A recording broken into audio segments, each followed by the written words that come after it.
Aero modelling work shop பண்ணணும்னு ஆசையாக இருக்கா? இல்லை உங்கள் ஸ்கூல் இல்லாட்டினா உங்களுக்கு தெரிஞ்ச காலேஜஸ் இல்லாட்டினா உங்களுக்கு தெரிஞ்ச ஒரு என்விரான்மெண்ட்டில் எனக்கு வெறும் ஏர் ஷோஸ் மட்டும் பண்ணணும், இல்லாட்டி எங்கள் ஸ்டூடெண்ட்ஸ்க்கு ஒரு aero modelling workshops conduct பண்ணணும், இல்லாட்டி நான் ஒரு இண்டிவிஜுவல் பர்சன் எனக்கு ஏரோ மாடலிங் ஒரு ஏர்க்ராஃப்ட் எப்படி பில்ட் பண்ணணும், அதாவது ஒரு ஆர்சி பிளேன் எப்படி பில்ட் பண்ணணும். ஆர்சினா ரிமோட் கண்ட்ரோல் இல்லாட்டினா ரேடியோ கண்ட்ரோல்னு சொல்லுவாங்க. ரிமோட் கண்ட்ரோல் பிளேன்ஸ் என்னால் பில்ட் பண்ண முடியுமா? எனக்கு ரொம்ப நாள் அதை பற்றி எனக்கு ஒரு இன்ட்ரெஸ்ட் இருக்குது. எனக்கு பட்ஜெட் எவ்வளோ ஆகும்னு தெரியல, எங்கே போய் கேட்கணும்னு தெரியல, யாராவது உட்காந்து சொல்லி கொடுத்தா எனக்கு இன்னும் பெட்டராக இருக்கும். எனக்கு மாடல் எப்படி பில்ட் பண்ணணுன்றதும் சொல்லிக் கொடுக்கணும். அட் த சேம் டைம் அந்த மாடல் எப்படி ஃப்ளை பண்ணணுன்ற ட்ரைனிங் நீங்கள் இன்ட்ரெஸ்டாக இருக்கீங்களா? உங்களுக்கு தான் இந்த ரைட் பிளாட்ஃபார்ம். பேசிக்காக நாங்கள் ஒரு ஏரோ மாடலிங் பார்த்தீங்கன்னா நிறைய ஸ்கூல்ஸ் அண்ட் காலேஜஸ்க்கு இப்போ வரைக்கும் நாங்கள் பேக் டு பேக் நாங்கள் ஃப்ளையிங் நாங்கள் ப்ராக்டிஸ் கொடுத்துட்ருக்கோம்.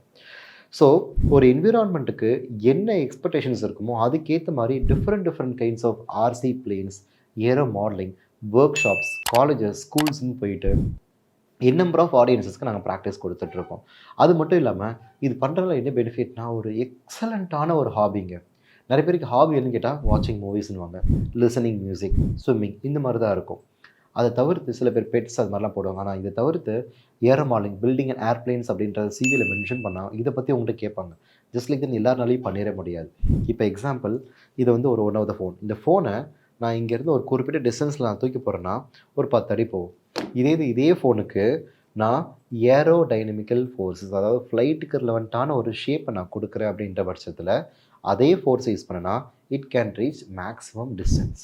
ஸோ அப்போ என்ன ப்ராப்ளம் இதுலேருந்து என்ன தெரியுதுன்னா, ஒரு ஷேப்புக்கு ஏரோடைனமிக்கல் ஸ்ட்ரக்சர் கொடுக்குறனால அவ்வளோ பெனிஃபிட் இருக்குது. அதாவது எக்ஸலண்ட்டாக ஃப்ளை பண்ண முடியும். நம்மக்கிட்ட நம்பர் ஆஃப் மாடல்ஸ் அவ்வளோ பிளேன்ஸ் இருக்குது.